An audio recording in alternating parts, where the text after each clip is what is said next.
Les rats du laboratoire adorent les gaufrettes à la vanille.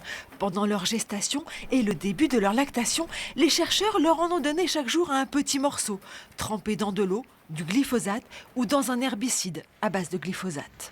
Ce qu'on a mis comme dose ici, ce sont des doses qui sont relativement faibles, c'est-à-dire qu'on a 5 mg d'équivalent de glyphosate par kilo d'animal et par jour.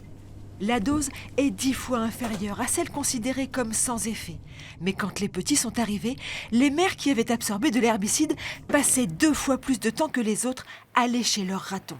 Pour nettoyer les petits, les stimuler, le léchage est important. Mais Thierry Charlier s'interroge sur l'impact de ces gestes pour le futur des petits rats. Ça pourrait en fait modifier leur comportement social. Il y a différents types d'études qui ont montré qu'une absence ou une diminution du léchage diminuait les comportements de jeu chez les juvéniles et diminuait le comportement social et sexuel chez les adultes. Est-ce que cette augmentation du léchage va avoir un impact sur le développement de cette progéniture ? Les chercheurs ont observé le cerveau des rats et mesuré une augmentation significative de protéines. Dans certaines zones, une diminution ailleurs.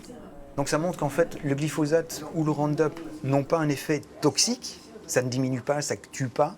Ça va changer en fait la façon dont les différentes parties du cerveau vont communiquer les unes avec les autres. Les analyses des crottes des rats montrent elles aussi des modifications importantes du nombre de bactéries présentes dans leurs intestins.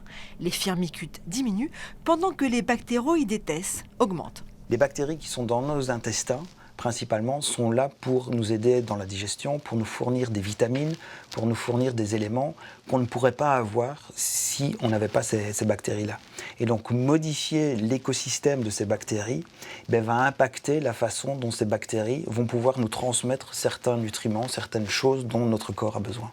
Les rats ont absorbé une infime quantité d'herbicides pendant 30 jours et des changements importants sont mesurables. Ces transformations sont-elles dangereuses, irréversibles? Qu'en est-il pour l'homme? Le laboratoire espère des financements pour répondre à toutes les questions que l'étude a fait naître.